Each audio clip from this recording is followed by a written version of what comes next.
Good morning, everybody. Energizing way to start the morning, which I think is exactly what Kitty and the Institute and the festival organizers want here, which is, the afternoon of conversation over the years has been such a big success, not only because of what happens in that space, but because afterwards people talk about it. They assume that other people were there and they continue the conversation. And that's very much what we hope to do here today. We hope to start a conversation that you all can continue with each other over the course of today. My friend and colleague David Brooks is sad not to be here, but I'm happy to pinch hit for him. We have a rule at the New York Times: if you're named David, you always have to be willing to step in for someone else named David. So I'm keeping true to that this morning. We have a fabulous panel, and we're gonna get right into it. We see so much division in that opening video, and I think it accurately captured a lot of the debate going on out there. So I want to start by actually flipping that division on its head and asking, what are the things that should be our shared understanding of what makes America distinct? What should be our shared understanding of America's greatest strengths and greatest weaknesses that both the political left and the political right should be able to agree on, and start from there and then go into the debates that they have? And I'm going to ask all of you to address that, but Ayanna, I'm going to start with you. Okay, great, thanks. And thanks everyone for being here. I think as a starting point, we should acknowledge that we in the US aspire to be the best democracy in the world, and that we think we can achieve that. What we often fail to remember is that aspiration is not the same as practice or reality, and so the work isn't done. That doesn't mean that our aspirations are wrong. They are absolutely the right aspirations to be the best democracy, to be the best pluralistic democracy. But we have to work at achieving that. And I think that's where sometimes the fault lines come in. Acknowledging that we haven't achieved that aspiration sometimes can sound as if you're being unpatriotic. But of course, I think many of us think that we're ultra-patriotic by believing that we can achieve it, that the work is worth doing, and the work is worth doing with everyone in the room. So I think that would be what I would say as, where we should begin the conversation, that we aspire to be the best democracy. Paul? Okay, great. I'll start by saying that for me, I'm going to concur with that and also say, I'll start from a personal experience. I grew up in a dictatorship in Greece. So I got to feel what it's like as a teen to not be in a democracy. And many things happened in that world, but one of them very early on, when that dictatorship came in, it wanted to control what ideas could be taught in the schools, and it wanted to control who could be on the faculty at universities and what they could say. And that's because the ability to have open discussion, dialogue across difference, is the centerpiece of democracy. And the ways in which we teach in schools and in universities, if there's one thing we should want, it's to foster the ability to have dialogues across difference, that's a foundational principle for the health of a democracy. In our case, we say we teach students how to know, not what to know. It's not a question of the curriculum, it's the skills that they'll need in order to be able to think and talk with others in order to learn. Louise? Paul Carisse and I participated in a project that involved 300 people called Educating for American Democracy, in which we do define the what. The what is through a set of questions. We have a design challenge that is exactly about this. It's about what is our plural yet shared story. We have a theme called We the People, and that theme outlines a set of questions that we can work with in schools, in higher ed, and in other places.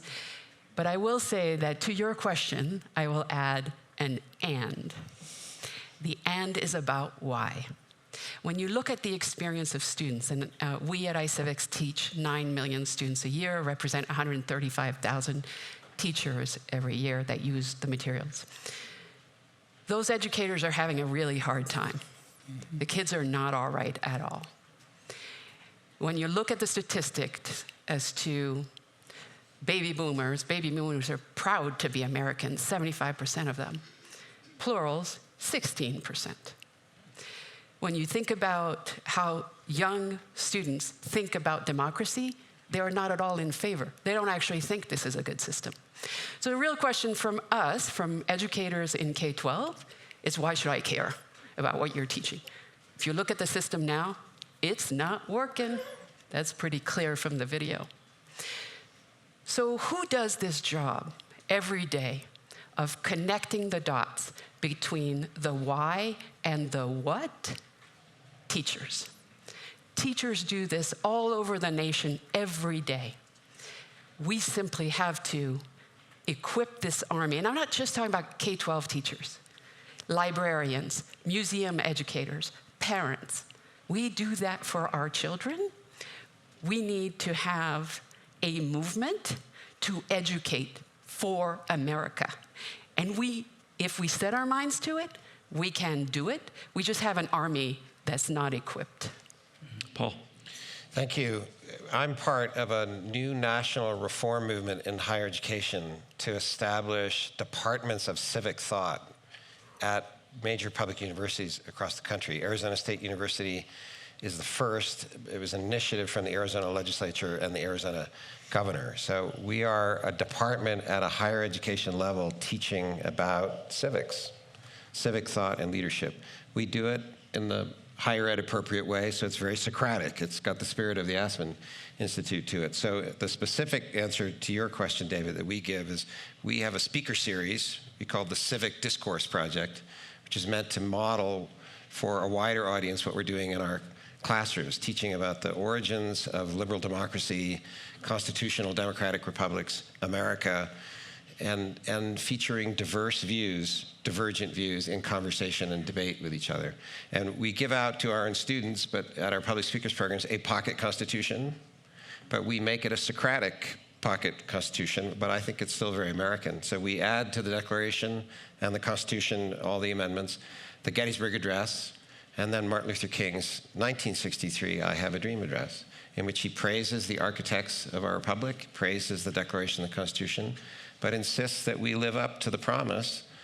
He also, by the way, in relation to the video clip we saw, he also says, I want to say a word to my own people, right? Never fall into hatred and bitterness and violence, even though that's what you're receiving for insisting that America live up to its own promises. So that would be a beginning, right? A civic education for every graduate of every university. The president of Johns Hopkins, Ron Daniels, should get credit for this as a university leader, wrote a whole book on this a couple of years ago, What Universities Owe Democracy. And what they owe democracy is a civic education in civic knowledge, but also in civic virtues. Reasonable disagreement, reasonable reflective patriotism, civic friendship across political or philosophical views. So there, as Louise says, there's an enormous amount of work to do, but there are efforts to get it started. So there are these new departments are now at UT Austin, University of Tennessee Knoxville, University of Florida Gainesville, and it's just starting up at UNC Chapel Hill, and I think there'll be more at public universities across the country. We'll get to the excesses of the kind of new conservative education moment in a minute, but I want to try to take its most serious argument seriously. And Paul, start with you coming off of that. I think a lot of conservatives feel frustrated when they look at things like the College Board curriculum, when they look at the makeup of faculty at colleges in the United States, and they feel like, look, it's not necessarily that any one of these arguments is wrong. It's that when you look at the totality of it, the education that our students are receiving has a decided liberal tilt. It does tend to downplay the distinctiveness and the accomplishments of the United States. It does tend to focus on the problems. And starting with Paul, I want to ask all you, what parts of that conservative critique do you think are fair? Before we get to the parts that may be going too far, and if you think any parts of it are fair, what should we do about it? Well, a national organization, it was delightful yesterday to hear a speaker talking about the need for curiosity and embracing intellectual diversity. That does need to happen at the higher education level. President Daniels from Hopkins is candid in his book that there is a problem with intellectual imbalance in higher education, especially in the humanities, social sciences, the sources of what should be a civic education. But on the positive side, there's a national organization called Heterodox Academy, founded, mostly the most prominent founder, Jonathan Haidt, would not identify himself as a conservative. So to think of constructive rather than angry and bitter ways to redress that intellectual imbalance and to positively make space for students to encounter divergent viewpoints classroom by classroom, but also to see faculty in discussion and debate with each other, to have speakers programs where there are divergent views. It is very American to disagree.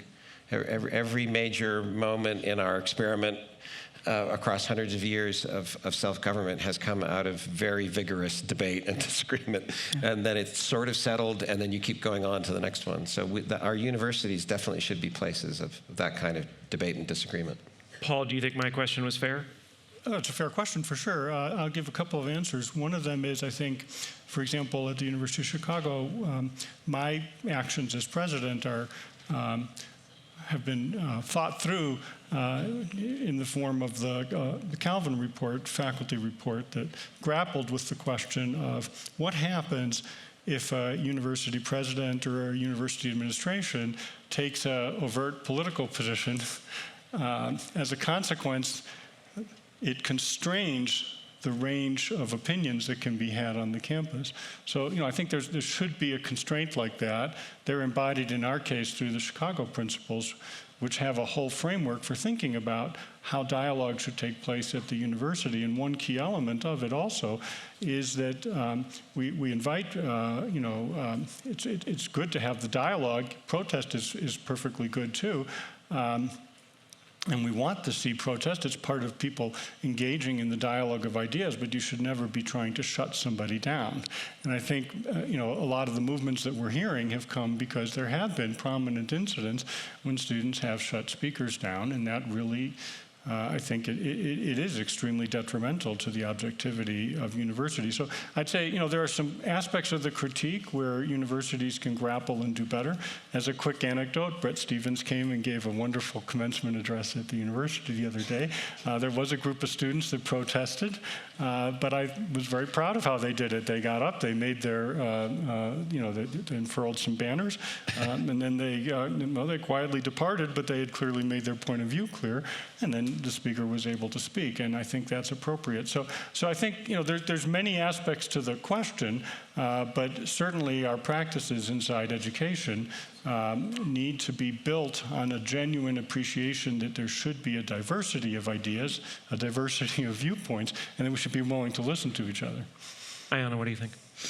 I think I'm not surprised that conservative organizations have gone after higher education, and particularly humanists and social scientists, because students who major in the humanities and social sciences vote in much, much higher levels than all other students.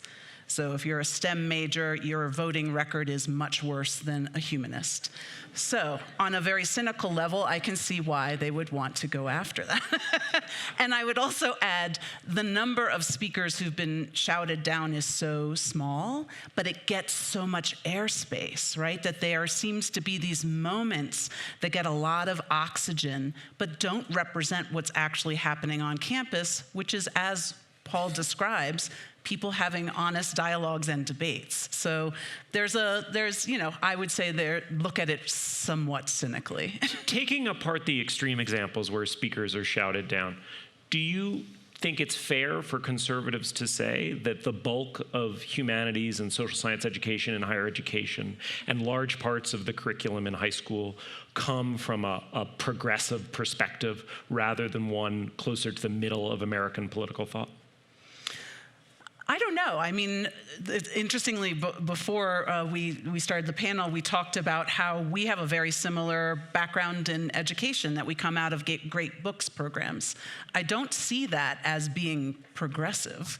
You know, like the texts themselves are incredibly divergent. That's the point, is that you get great thinkers who think differently about what the core values and principles are. So I guess I'm not quite sure I believe the critique. And certainly, you know, it's not like we have throngs of people applying. You know, we do have throngs of people applying to be English professors, believe it or not. But but it's not like, you know, we weed them out based on their political leaning. In fact, it's quite hard to tell what their political leaning is. Louise, what do you think about the critique? I think the situation is a little bit different in K-12. K-12 schools represent, for the most part, the community that they represent. So there are conservative K-12 schools and progressive K-12 schools. But I think what's happening is that the range of opinion along that entire spectrum is much different and much broader than what we see in the clip. Mm-hmm. What we see in the clip are the very activated tail end of the spectrum. And when you actually engage communities in these conversations about what we should teach, if the parents who care showed up as opposed to those who have political agendas to advance, you would find reasonable solutions.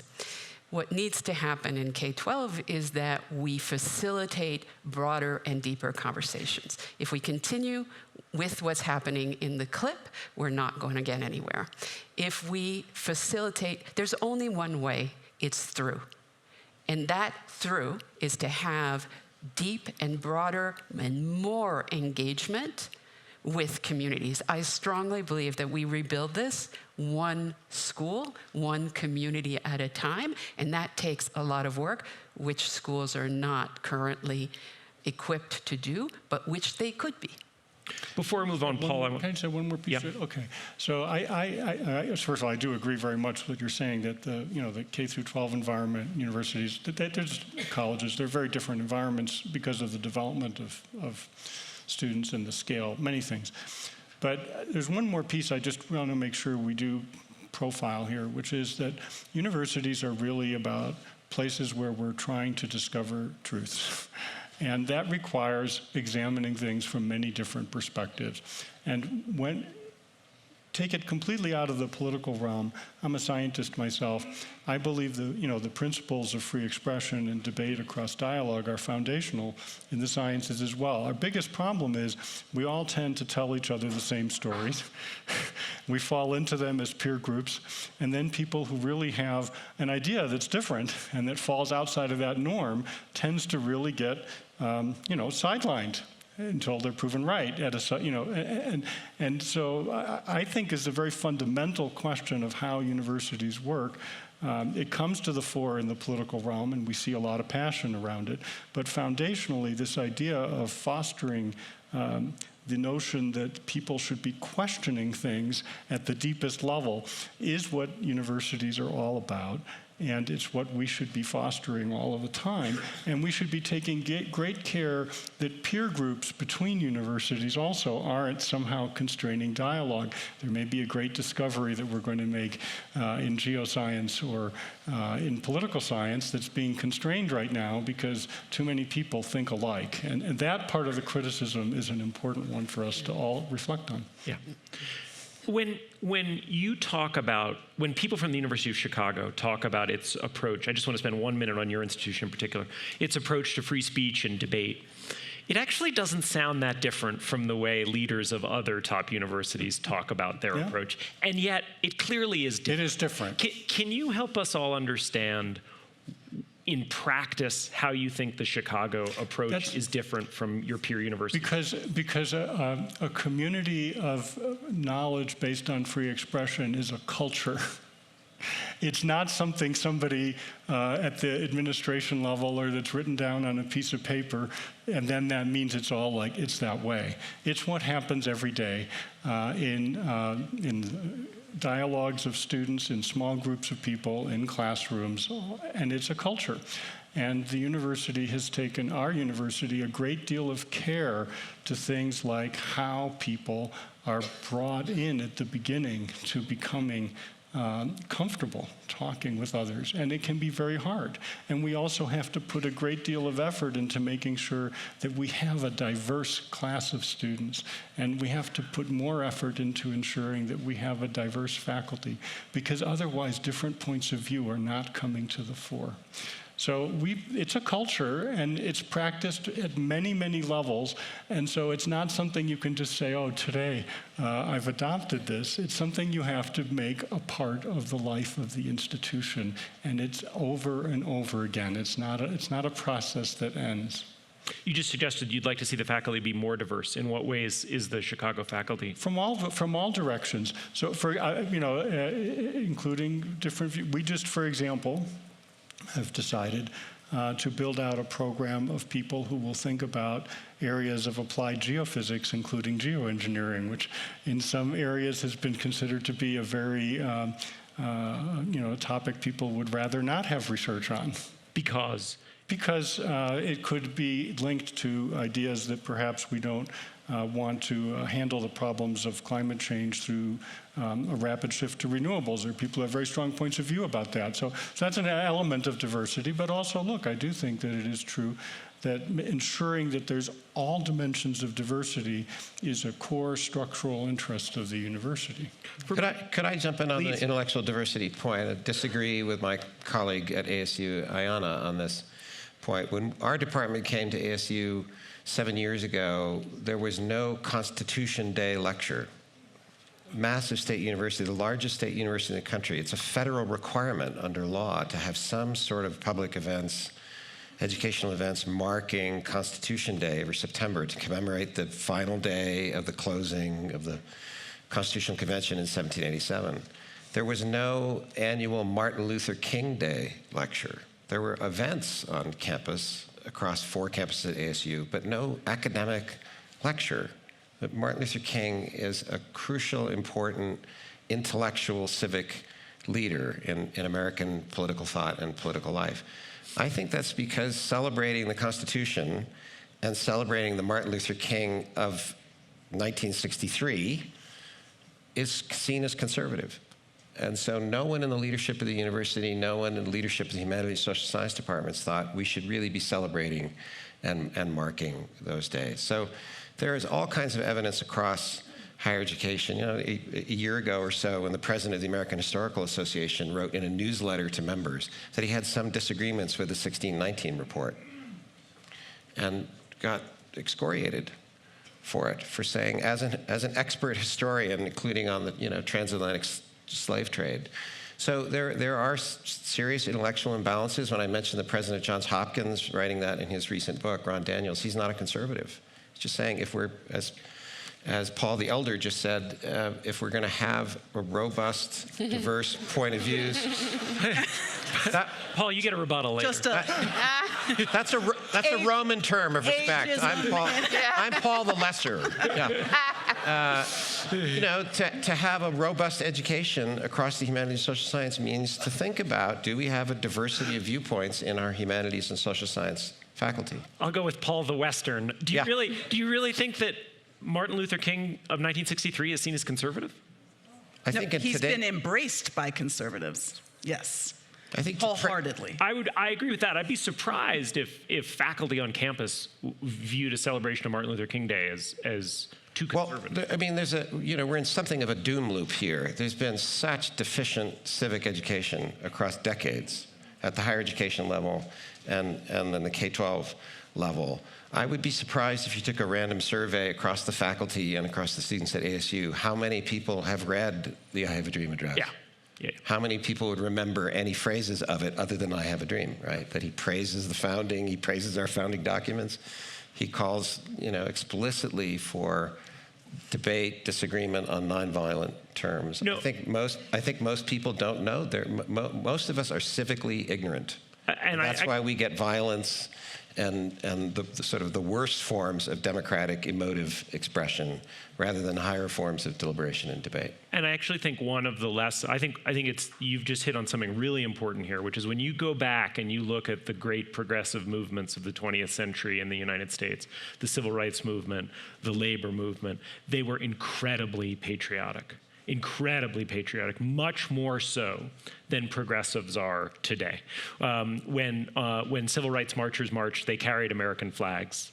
The counter-protester segregationists held up Confederate flags. Who do you think's winning the battle for American public opinion there, right? The civil rights marchers understood that winning over swing Americans, patriotic symbols are a really useful thing in ways that I'm not sure today's progressives, in just a tactical way, have understood as much. I want to pivot a second here. I recommend to any of you who are interested in these issues, and you obviously are because you're here this morning, a cover story in New York Magazine recently by Jonathan Chait, which really tries to look at the kind of grassroots conservative movement to change K through 12 schools. And Chait argues that liberals are making a mistake by seeing it just as sort of political messaging, that it is a substantive movement that is intended to change education in our country. And you can think of maybe Fox News as an analogy, right? The way Fox News changed news coverage for large numbers of Americans. I would argue in damaging ways, right? When you look at surveys, people who watch Fox News a lot are more likely to believe things that are not true, like that Barack Obama was not born in this country. And Jonathan Chait argues that basically there's now a similar movement in grassroots conservatism. We saw little bits of it in the tape. To do things like prevent schools from teaching about the American history of slavery, prevent schools from teaching about other problems in our history. And he was very alarmed that he thought this was a real movement that was legitimately intended to change public education in damaging ways, and it had a real chance of success. And I'm interested in what all of you think about that, and I'll start with Louise, since we're talking K through 12 here mostly. There's no doubt that that is happening. The question whether it has a chance of success depends on what we do. I definitely agree that the search for truth is important. The culture of pluralism in our schools is important. Who's running the grassroots movement for that? And that I think is, we're at a knife's edge. We all know that today. We want to take a breath and think about where we're going, and think about what is the best investment we can make now that will get us to a more united country forward. So that if that movement is successful, it's because we have not engaged across pluralism, or across identity and unity. We could not agree in our study, Educating for American Democracy, on the word patriotism. Part of the issue is a progressive disdain for that word. And we ended up with the words reflective patriotism. The reflective part of it is really important. In the search for truth, what fact checkers at your institutions and others do is to take a breath for 30 seconds and look where this information is coming from. I would say the same thing about this grassroots movement. Take a look at what is actually going on. There are many stories written in Education Trade, which I won't go into, but that outline where these forces are coming from. And then think about what we can each do to counter that. Who's going to speak for the middle? Who's going to speak for pluralism? We have a way forward. The Educating for American Democracy is a roadmap for America. We just need to educate for America. Paul, do you share any of those concerns? Thank you so much, David and Louise. The phrase we chose in that report, Educating for American Democracy, comes from Alexis de Tocqueville. When he came here around 1830, he noticed that the New World, the Americans, had a different kind of patriotism. It wasn't just blood and soil and romantic views about king and country. And the Americans want to argue. They believe in a certain set of ideas. They're proud of being Americans. They love America, but they also want to argue just what does America mean? And they want to argue with the government, and they want to argue with each other. So reflective patriotism.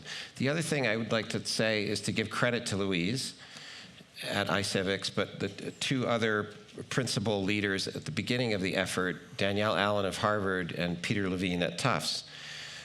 So they reached out across the country to an intellectual conservative to say, we want to have a national consensus approach to a study of K-12 civics and history education, because that's what America needs. We need to make sure there are serious conservatives at the table. So I was able to pull in Alan Gelzo, who's now at Princeton, David Bobb, president of the Bill of Rights Institute, some other really serious academic intellectual conservatives to join this national consensus effort, and that's part of why we emphasized pluralism, America's shared yet plural story, and the civic virtues of civil disagreement and civic friendship across political and philosophical views, and reflective patriotism. So that's to their credit. I didn't reach out to them, they reached out to me. Ayanna, how concerned are you? Well, I mean, I think we're all concerned. I think we do need a citizenry who is educated in civics. I actually believe that. I actually believe that learning how to debate in a non-kill mode, but actually leads to consensus building is really important. Also, it's important to realize that when you live in a pluralistic democracy, that you don't win all the time.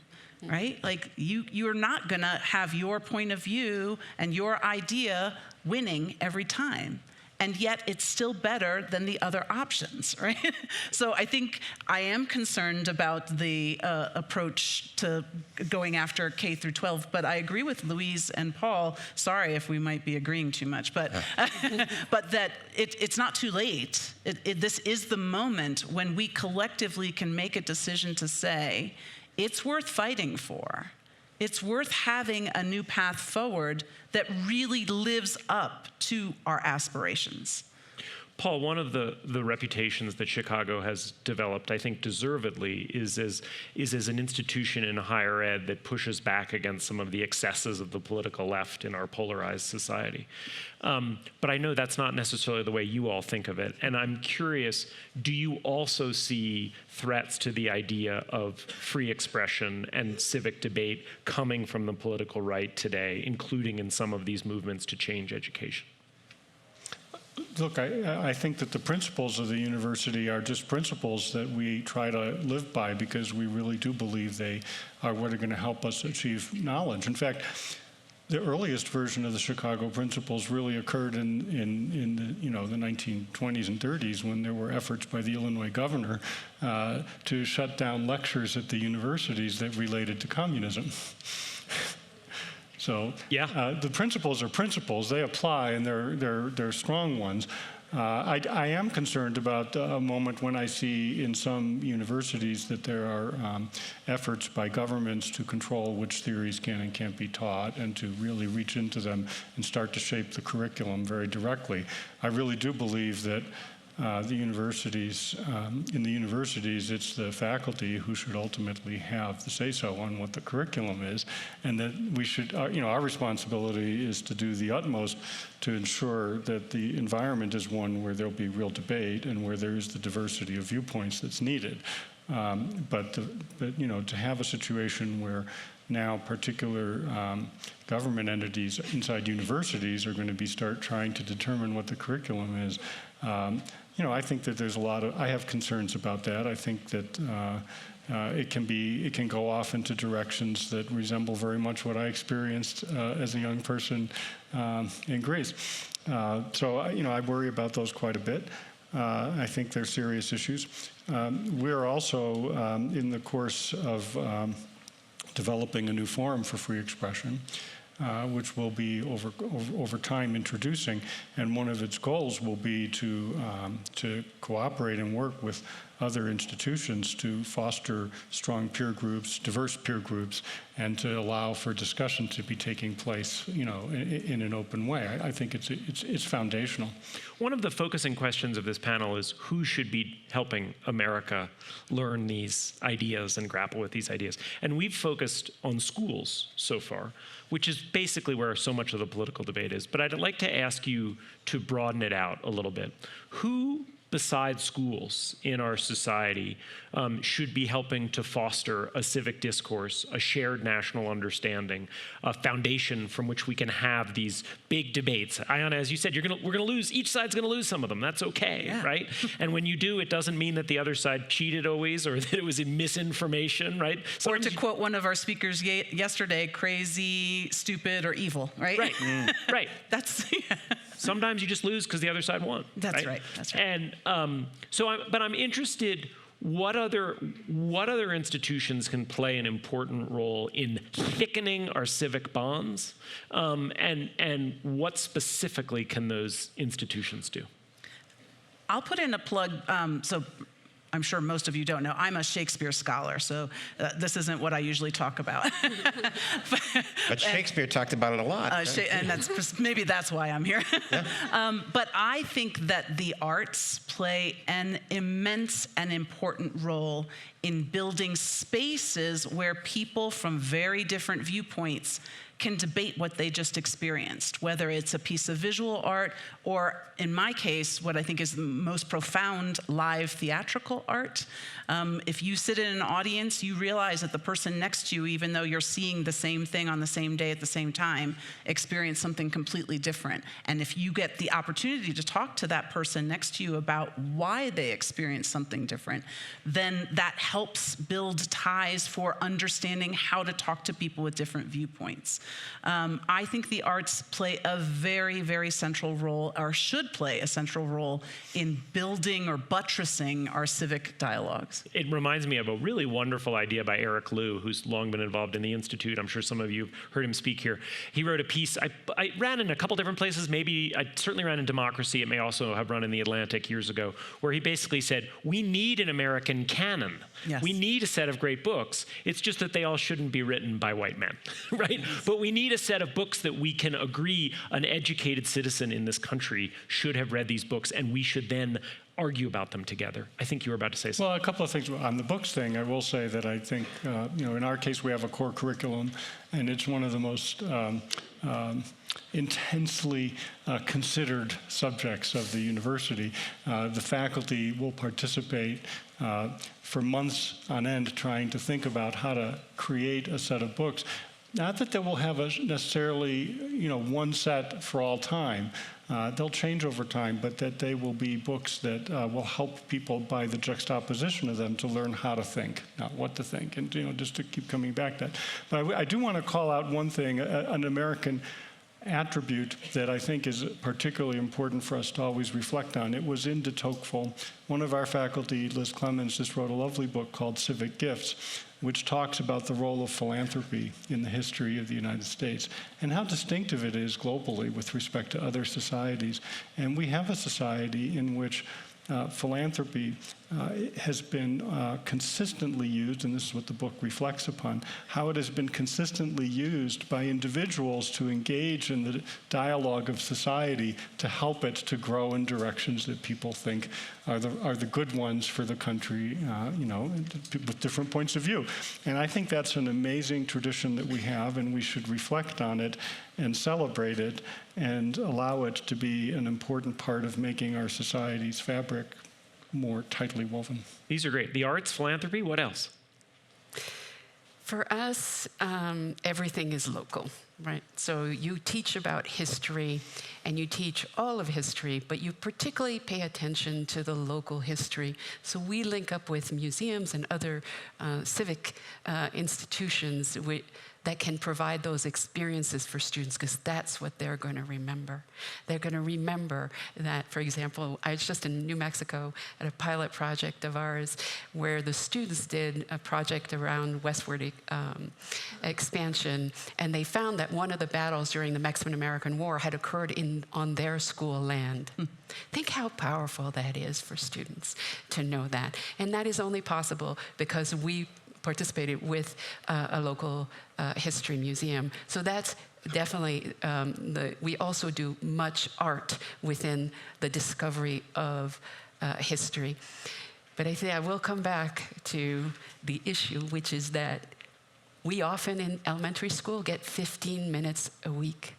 Unless we change that and we provide more time and more training for educators to have these conversations, we're not going to do that. That's why we have a policy team that is going around in red, purple, and blue states to get bipartisan legislation to support this kind of activity more profoundly. Mm-hmm.